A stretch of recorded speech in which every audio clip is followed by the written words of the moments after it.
Bonjour à tous et bienvenue sur notre web séminaire Layton concernant les actualités du CIR sur le premier trimestre 2021. Il vous sera présenté par Laure Imbert, qui est manager en financement de l'innovation, et Pierre-Antoine Rigaud, qui est expert en crédit impôt recherche. Le web séminaire durera environ une trentaine de minutes. Durant ces 30 minutes, vous avez l'occasion de poser des questions grâce au petit outil sur votre droite. Vous avez un onglet qui s'appelle Questions ou un onglet qui s'appelle Chatter. N'hésitez pas à poser vos questions ici, on les traitera à la fin du web séminaire.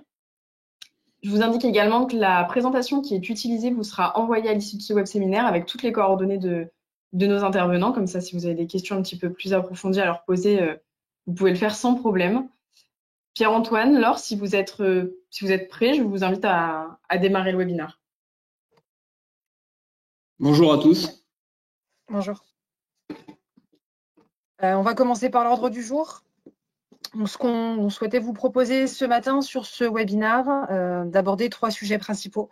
Le premier qui concerne les remboursements anticipés du crédit d'impôt recherche, avec quelques explications complémentaires sur les modalités du remboursement anticipé, la manière dont les centres des impôts sont amenés à traiter les dossiers aujourd'hui, et un focus un petit peu plus large sur les possibilités de remboursement d'éventuelles créances pour les sociétés qui ne seraient pas en mesure de demander ce remboursement anticipé du crédit d'impôt recherche et crédit d'impôt innovation. Dans un second temps, on traitera des actualités juridiques, donc avec un premier trimestre qui a été soit un peu moins riche que l'an dernier, mais tout de même quelques décisions de tribunaux administratifs, cours administratifs d'appel, et également quelques réponses à des questions qui ont été posées par des députés qui peuvent susceptiblement vous intéresser. On abordera également les sujets du Brexit et la fin du doublement des factures pour les organismes publics, avec quelques précisions et explications sur les modalités. Et on terminera par un retour d'expérience un peu plus spécifique sur le crédit d'impôt recherche pour les sociétés de services, qui reste un sujet aujourd'hui d'actualité dans le cadre de vérification de comptabilité ou de contrôles fiscaux, avec quelques tendances qu'on a pu voir apparaître dans le cadre d'accompagnement pour certains de nos clients. Donc, on souhaitait vous faire part et vous faire bénéficier de ce retour d'expérience. Je laisse la parole à Pierre-Antoine dans un premier temps pour aborder les sujets de remboursement anticipé.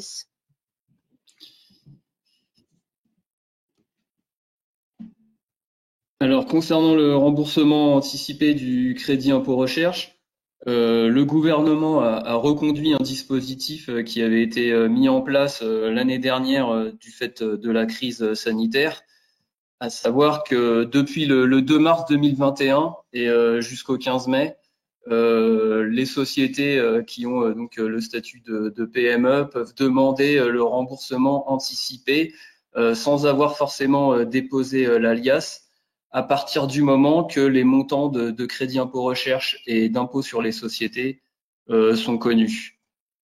Donc vous avez 2 cas de figure, mais dans tous les cas, ça emmène donc à une télédéclaration de ces feuillets CERFA. Lorsque vous avez un CIR qui est inférieur à l'impôt sur les sociétés, comme habituellement, vous imputez votre crédit impôt recherche sur l'IS. Et pour les sociétés qui ont un crédit impôt recherche supérieur à l'impôt sur les sociétés, ces sociétés génèrent une créance de CIR qu'elles vont aussi, pour lesquelles elles vont demander un remboursement en télédéclarant. Donc l'ensemble des sociétés doivent déposer le feuillet CERFA 2069A qui concerne la déclaration des montants des dépenses de recherche éligibles au CIR. Doit être accompagné de ça donc le feuillet CERFA 2572 qui concerne le relevé de solde d'IS. Et donc si vous êtes une PME et que vous demandez le remboursement de votre créance, il faut joindre à tout ça le 2573. Alors une fois que votre dossier arrive au service des impôts habituels, vous avez plusieurs cas de figure. Il va être tout d'abord enregistré par votre interlocuteur. Et nous avons constaté en fait qu'en fonction des montants demandés, le dossier va pas subir le même niveau de vérification. Donc pour des montants demandés qui sont inférieurs à 50 000 euros, ça va être le pôle de contrôle et d'expertise qui va se charger de l'instruction du dossier. Selon nos retours d'expérience, cela va prendre entre 1 et 2 mois. Alors que si vous demandez un remboursement supérieur à 50 000 euros, le dossier généralement est transmis donc à la division juridique et contentieux qui va prendre un délai un peu plus long pour traiter ce dossier. Alors, afin d'accélérer et de mettre de l'huile dans ces rouages, on a plusieurs conseils à vous donner sur ce sujet-là.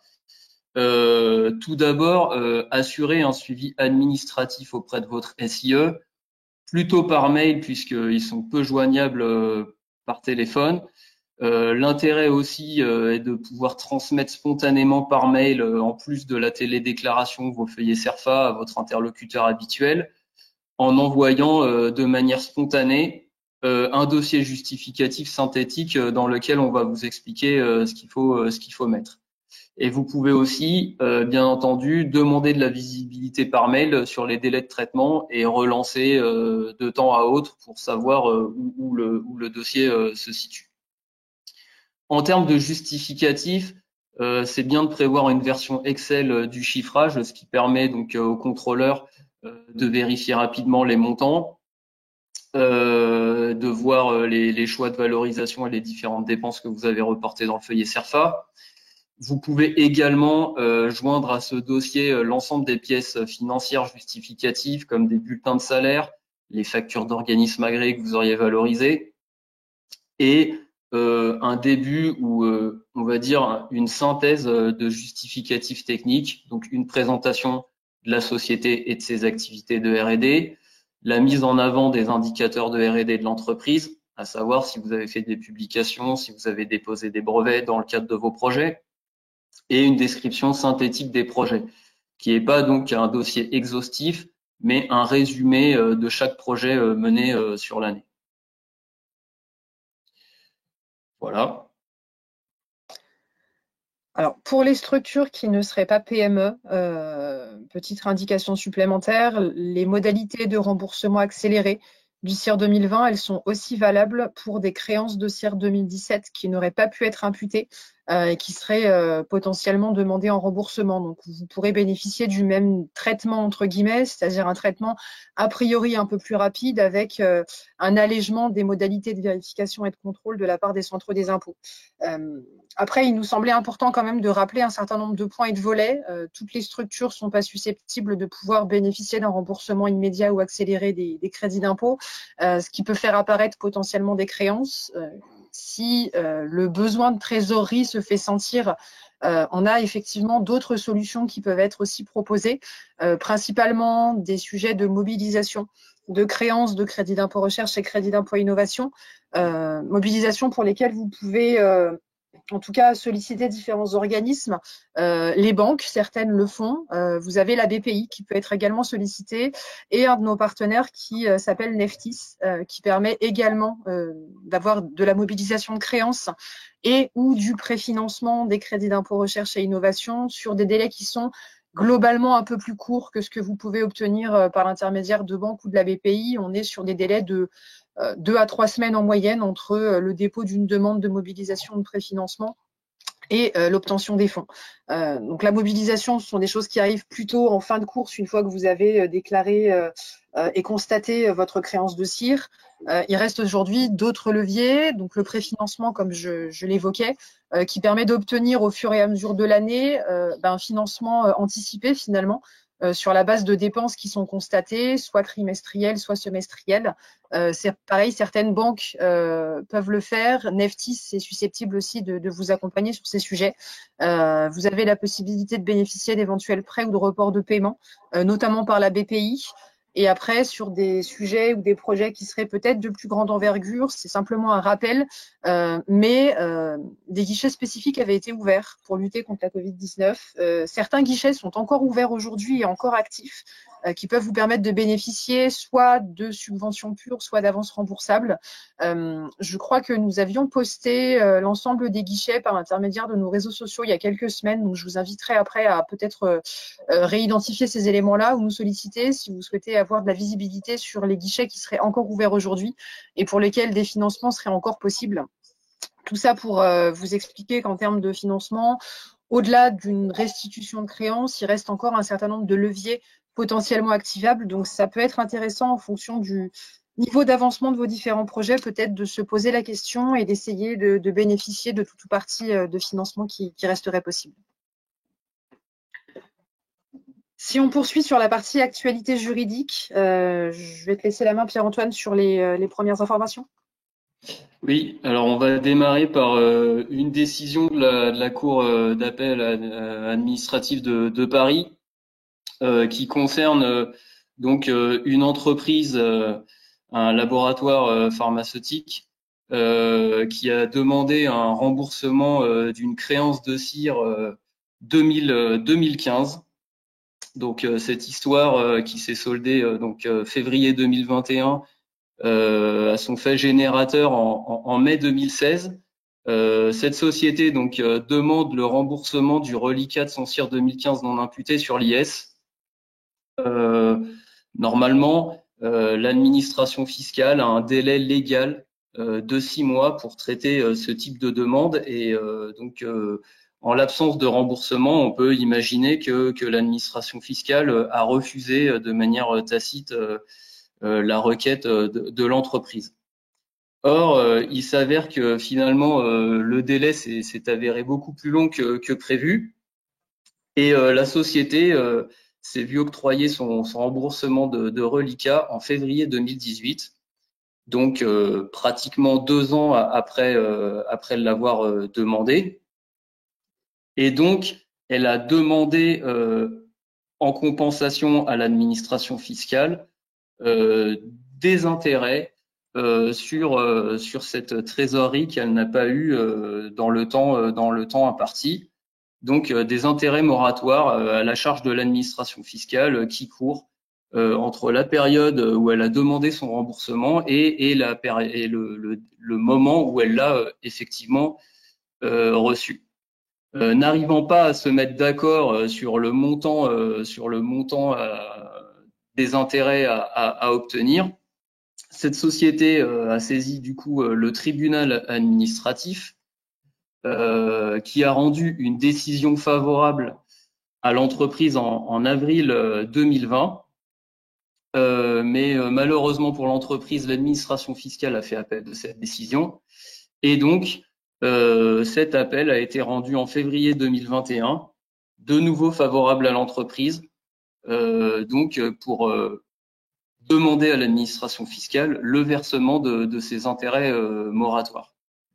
Alors, vous voyez, il faut persévérer quand vous pensez que vous êtes dans votre bon droit. L'administration fiscale, quand elle opère des redressements, elle facture des pénalités de retard à l'entreprise sur les crédits impôts recherche trop perçus.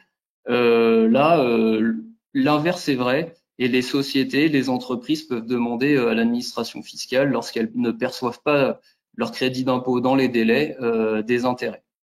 Alors, il faut quand même être motivé puisque vous avez vu que pour une décision ou un fait générateur en mai 2016, l'entreprise obtient gain de cause en 2021 et vu le montant qui était en jeu de 7 000 €, on pouvait se dire qu'il fallait vraiment être motivé pour rentrer en guerre, on va dire, avec l'administration fiscale pour de tels montants.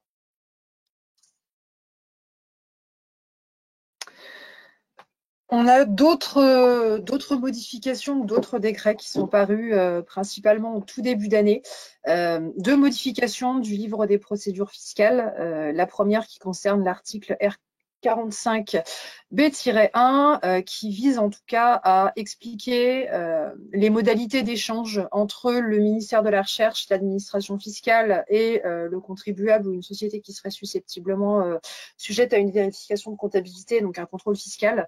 On avait un caractère obligatoire qui n'était pas encore avéré ou en tout cas pas encore couché sur le papier d'échange ou de transmission d'informations et d'éléments.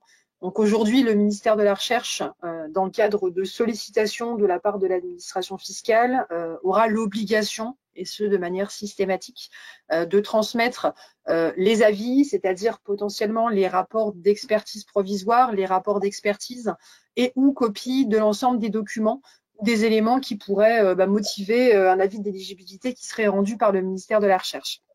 De manière plus pratique, on constatait dans le cadre de contrôles fiscaux ou de vérification de comptabilité 2 approches différentes, notamment sur les propositions de rectification. La première qui est l'administration fiscale rédige sa proposition de rectification et annexe le rapport d'expertise du ministère de la Recherche pour asseoir son avis d'éligibilité. Autre cas de figure, le rapport n'était pas systématiquement annexé. Par contre, l'administration fiscale pouvait être amenée à extraire les sections qui l'intéressaient et les reprendre directement dans sa proposition de rectification. Ce qui pouvait du coup présenter potentiellement un préjudice pour le contribuable. N'ayant pas accès à l'intégralité du rapport, rien ne pouvait garantir que l'administration fiscale finalement ne s'appropriait pas que des éléments qui techniquement l'intéressaient étaient pertinents et peut-être mettait aussi de côté des éléments qui auraient pu être en faveur de la société. Donc ce caractère obligatoire aujourd'hui, il est arrêté, il est couché sur le papier et ça permettra en tout cas à toute société qui potentiellement se fait contrôler de pouvoir avoir accès aux rapports d'expertise dans leur intégralité et au-delà de ça aussi au nom des différents experts qui peuvent être amenés à se positionner sur les projets. Ce qu'on avait aussi constaté, pas systématiquement, mais en tout cas assez régulièrement, que le nom des experts pouvait être effacé ou en tout cas manqué dans ces différents rapports. L'autre modification du livre des procédures fiscales concerne plutôt le sujet du comité consultatif. On a aujourd'hui des délais qui sont extrêmement longs. Dans le cas où une société saisit le comité consultatif, on constaté entre le dépôt de la demande de comité consultatif et le déroulement du comité consultatif des délais qui sont en moyenne de 1 an à 1 an et demi, ce qui est extrêmement long, avec une possibilité pour la société de transmettre des éléments complémentaires de manière générale 1 mois à 1 mois et demi avant le déroulement du comité consultatif. Aujourd'hui, l'administration fiscale souhaiterait, dans l'idéal, pouvoir raccourcir ces délais et à modifier le livre des procédures fiscales dans ce sens-là, en demandant aux contribuables qui saisit un comité consultatif de fournir rapidement, à l'issue de cette demande, donc un délai de 60 jours, un document qui va résumer, synthétiser les différents points de contestation, afin en tout cas d'accélérer le traitement des dossiers examinés par le comité. Donc aujourd'hui, on n'a pas vraiment de retour d'expérience sur le fait que cette procédure ou cette modification puisse accélérer de manière effective le déroulement des comités consultatifs, mais on devrait l'avoir d'ici la fin de l'année.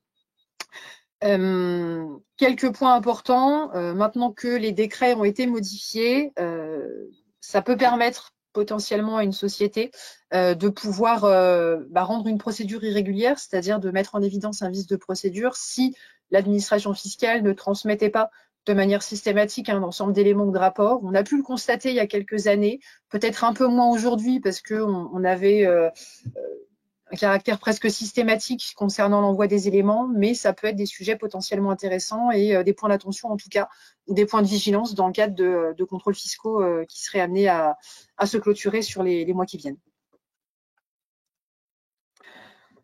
Autre élément qui nous paraissait être d'importance, on voit passer assez régulièrement des questions qui sont posées par un certain nombre de députés au gouvernement, avec malheureusement des délais pour les traitements et les réponses qui sont relativement longs, mais une réponse du ministère, en tout cas, est parue au journal officiel du Sénat en début d'année 2021 également, et qui concernait les rescrits des statuts de jeune entreprise innovante.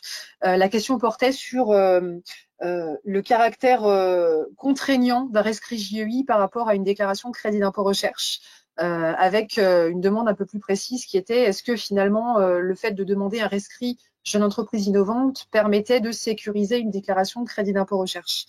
Le gouvernement a rendu finalement une décision, ou en tout cas un avis plutôt positif, dans un aspect plutôt technique, c'est-à-dire que l'éligibilité d'un projet qui aurait été validé par un statut JEI l'est également pour une déclaration de crédit d'impôt recherche. Par contre, on a une petite atténuation en termes d'avis qui porte plutôt sur des dépenses ou des quantums des heures, à savoir que pour un rescrit JEI, une société dépose un dossier qui va comprendre à la fois un descriptif technique des projets et également un calcul des dépenses qui sont liées à ce projet-là, en tout cas à date de dépôt. Tout ce qui ne serait pas présenté dans ce dossier ne pourrait vraisemblablement pas être accepté ni validé a priori. Donc, ça peut être intéressant aussi pour des structures ou des sociétés qui souhaiteraient demander un statut JEI sur l'année 2021, de peut-être penser également à faire une présentation ou une estimation des dépenses à venir qui donnerait à minima un avis a priori qui serait rendu par le ministère de la Recherche et par l'administration fiscale et qui permettrait de sécuriser ces dépenses.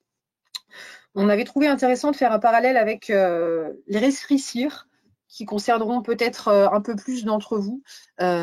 C'est une pratique qui n'est pas systématique et qui est finalement assez peu utilisée, mais qui peut présenter parfois quelques avantages.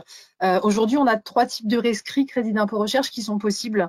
Un rescrit simple, qui va porter uniquement et exclusivement sur l'éligibilité technique d'un projet.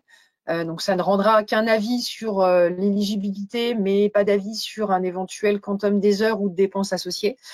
Par contre, il y a 2 autres rescrits qui ont été mis en place il y a peu de temps finalement, il y a 2 ou 3 ans, et qui donnent des perspectives intéressantes. Le rescrit élargi qui va porter à la fois sur l'éligibilité d'un projet et à la fois sur la validation d'un montant plancher de dépenses qui sera constaté à la date de la demande. Donc, ça peut être aussi potentiellement intéressant.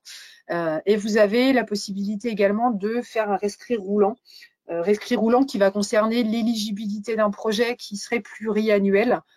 Donc, ça peut permettre de demander une validation a priori, en tout cas, sur un projet qui pourrait continuer dans le temps et avoir un avis d'éligibilité technique sur plusieurs années.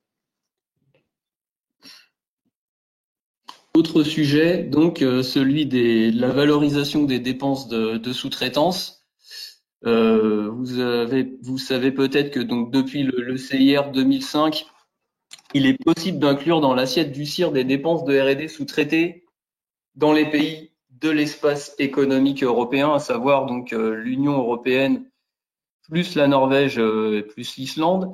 Et donc, comme en France, si vous sous-traitez des dépenses de recherche auprès d'organismes publics, cette facture est doublée.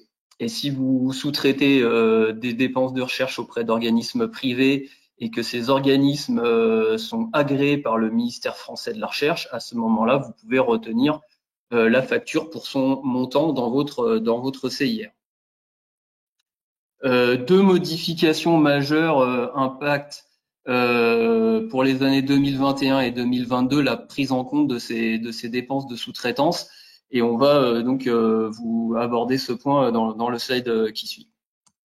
Alors tout d'abord, vous n'êtes pas sans savoir que le Brexit est enfin une réalité et que le Royaume-Uni a définitivement quitté donc l'Union européenne depuis le 1er janvier 2021.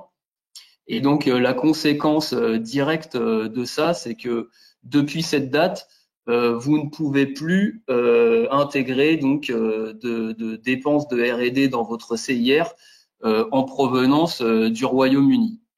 Du moins, tant qu'un nouvel accord n'a pas été trouvé entre le Royaume-Uni et l'Union européenne.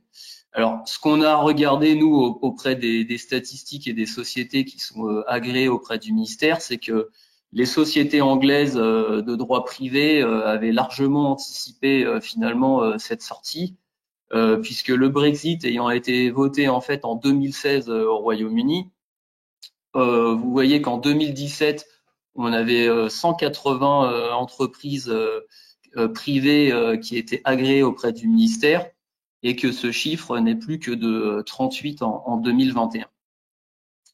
Donc, même si elles sont agréées toujours en 2021, pour l'instant, de toute façon, ces dépenses ne peuvent plus être prises en compte par les sociétés françaises. Autre point qui a été voté donc dans la loi de finances 2021, c'est la fin du doublement des factures émanant des organismes publics, qu'ils soient français ou étrangers. Ça fait suite à une plainte qui a été déposée au niveau de l'Europe et qui demande à la France de mettre en conformité son dispositif de crédit impôt recherche au regard du droit européen en matière d'aide d'État. Donc là où en 2021, vous avez encore le droit d'intégrer un organisme public pour le double de la facture, ce qui fait que pour 100 000 euros de facture, vous allez avoir 60 000 euros de CIR. En 2022, cette même facture, pour ces mêmes travaux, ne générera plus que 30 000 euros de crédit impôt recherche. Alors devant le tollé de cette décision et la panique que ça a généré auprès des instituts français publics de recherche, récemment un amendement a été proposé et déposé au Sénat pour repousser la mise en application au 1er janvier 2023 de cette mesure, afin de laisser les organismes publics et les différents acteurs du crédit impôt recherche de s'organiser et de voir dans quelle mesure on pourrait atténuer ça. De manière globale, on souhaitait finir par une note un peu moins positive, mais qui retrace en tout cas de la réalité. C'est finalement un changement de tendance qui est constaté et consécutif à un ensemble de réformes.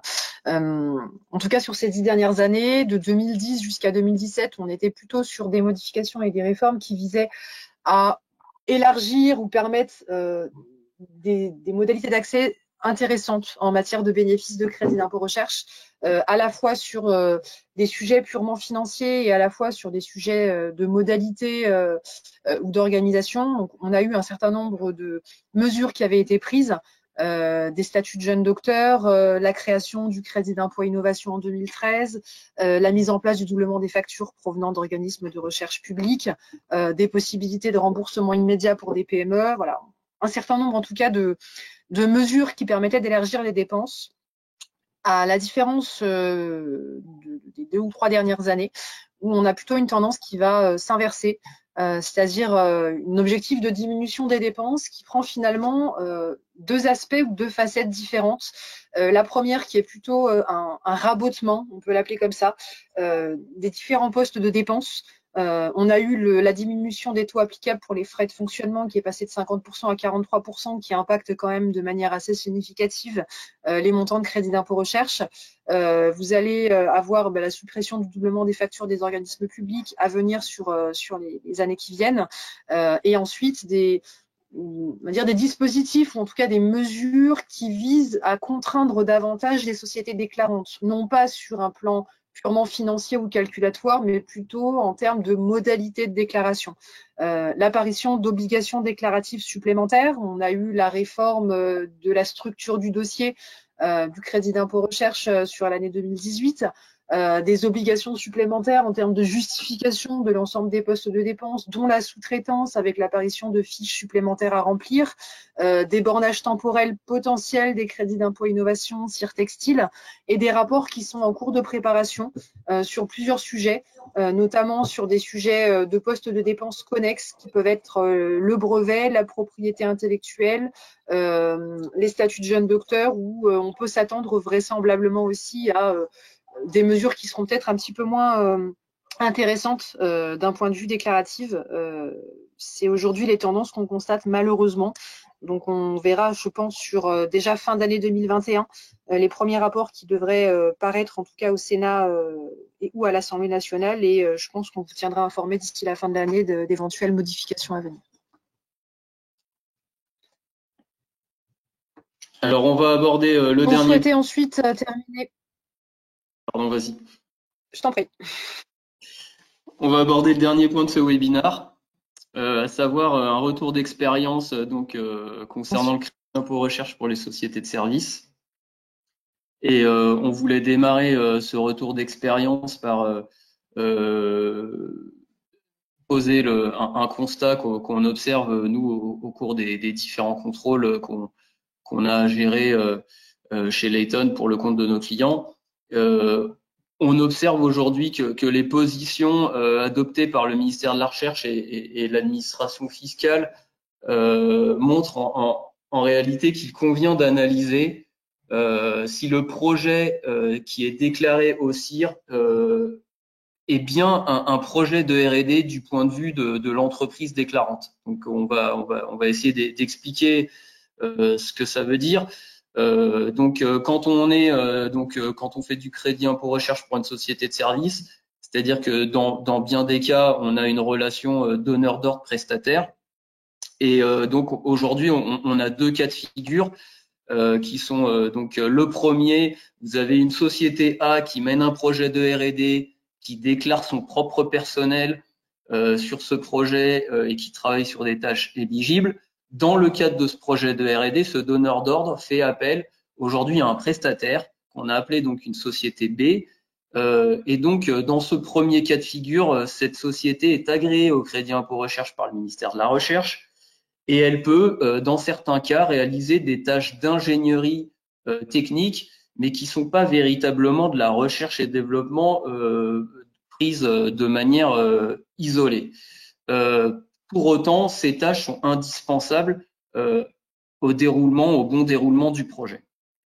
Et donc, suite aux récentes jurisprudences, notamment la jurisprudence NAMS qui est tombée en 2020, ce cas ne semble plus poser de problème. D'ailleurs, c'est parfaitement en droite ligne avec le bulletin officiel des impôts en la matière.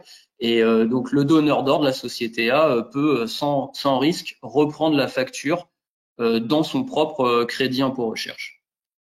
Là où c'est plus problématique, c'est le second cas de figure, à savoir vous avez la même société A qui mène exactement le même projet de R&D, mais qui se tourne vers un prestataire, pour le coup la société D, qui elle n'est pas agréée au crédit impôt recherche au titre par le ministère de la Recherche. Elle réalise exactement les mêmes tâches d'ingénierie non technique, mais n'étant pas de la R&D en tant que telle. Et on voit que si cette société D déclare ces activités-là pour son propre compte au titre du crédit impôt recherche, ça pose aujourd'hui des problématiques. Ce qu'on observe en fait, c'est que pour que D puisse bénéficier du CIR, il convient aujourd'hui de démontrer que l'activité de D au sein du projet est bien de la R&D en tant que telle et non une activité périphérique. Donc, c'est pas vraiment en ligne avec le BOI, mais voilà, c'est ce qu'on observe, c'est ce qui est attendu par l'administration. C'est-à-dire que la société D doit être capable, sur la base de ses propres travaux, de remplir un dossier justificatif crédit impôt recherche sans s'approprier les travaux du donneur d'ordre qui, eux, sont effectivement de la recherche et du développement éligible au CIR. Je vais passer la parole à Laure qui va continuer l'explication de manière un peu plus précise, parce qu'on voit même qu'en fonction de la typologie des contrats qui sont passés, on observe aussi des différences assez importantes dans la position du ministère. On a effectivement aujourd'hui deux types de prestations qui sont couramment constatées, qu'on appellera des prestations de type régie et prestations de type forfait. Pour faire simple, prestation de type régie, c'est finalement de la mise à disposition de personnel avec un engagement de moyens, donc une facturation au temps passé, à la différence d'un forfait sur lequel on sera plutôt sur une prestation qu'on pourrait appeler de lotisée, avec une personne, assez rarement une équipe technique, beaucoup plus souvent, et un engagement de résultat, donc une livraison d'une brique technique, d'un logiciel, d'un outil, d'une solution, et dans la plupart des cas, une prestation qui est plutôt forfaitaire, donc fixée en tout cas par avance. Dans les deux cas de figure, on a finalement des argumentaires ou des remarques de l'administration fiscale qui sont un peu similaires. Ce qui est le plus souvent reproché dans ces contextes-là, c'est que la société de service, elle ne supporte pas les coûts, elle ne supporte pas les risques, elle va ne pas conserver potentiellement la propriété intellectuelle, c'est-à-dire qu'elle va céder à son donneur d'ordre ses savoir-faire, en tout cas sur le produit ou les résultats. Donc, ce sont des éléments qui sont finalement tout à fait entendable d'un point de vue de l'administration fiscale, mais qui nécessite, en tout cas pour la société de service, des éléments justificatifs supplémentaires pour pouvoir prouver qu'il y a de la R&D qui est menée au-delà d'un contrat. C'est-à-dire que si on n'a pas expressément une mention d'une opération de R&D, rien n'empêche la société de service d'être amenée à engager un travail de R&D pour répondre à un besoin et qui permet ensuite de justifier une potentielle conservation de ses savoir-faire sur la manière de faire et pas sur un résultat et potentiellement aussi de conserver une partie des risques, notamment sur des prestations de type forfait, pour lesquelles on pourrait constater un dépassement de temps consommé par rapport à un temps initialement prévu. Donc, on a essayé en tout cas de résumer ces différents arguments sur un tableau à 2 entrées, qui va être du même type que ce que peut faire l'administration fiscale aujourd'hui, c'est-à-dire de raisonner par des faisceaux d'indicateurs ou des faisceaux d'indices. Sur des projets de type forfait, finalement, on arrive à avoir, je dirais pas gain de cause, mais des éléments justificatifs qui sont entendables et tangibles. Quand on est sur une sous-traitance de spécialité, c'est-à-dire avec des profils techniques, peut-être pas tous, mais en partie avec expérience, de profils experts, sur lesquels on va avoir peut-être une mention de R&D qui serait indiquée et en tout cas un dépassement de forfait qui serait mesurable et quantifiable. L'idée étant forcément de ne pas avoir toutes les cases cochées sur une ligne, mais c'est plus vous aurez d'indicateurs favorables et plus vous aurez la possibilité de pouvoir sécuriser aussi votre déclaration, à la différence d'une sous-traitance forfaitisée qui serait indirecte, sur laquelle on n'aurait pas ou peu de documentation ou pas de dépassement de forfait, où il sera peut-être un peu plus compliqué de justifier de l'initiative de la société de service d'engager des travaux de R&D. On aura la même chose sur la régie. Quand on est sur de la spécialité, c'est-à-dire des gens avec seniorité, avec expertise, sur lesquels on peut avoir de la R&D directe dans l'idéal et un travail sur un plateau technique qui est piloté par la société de service, ce sont des éléments qui sont en faveur d'une potentielle éligibilité des travaux, à la différence d'une personne ou d'un consultant qui serait amené à travailler dans une équipe du client tout seul et qui serait un développeur informatique entre guillemets lambda. La valorisation d'une activité de recherche serait dans ce contexte-là beaucoup plus difficile à justifier.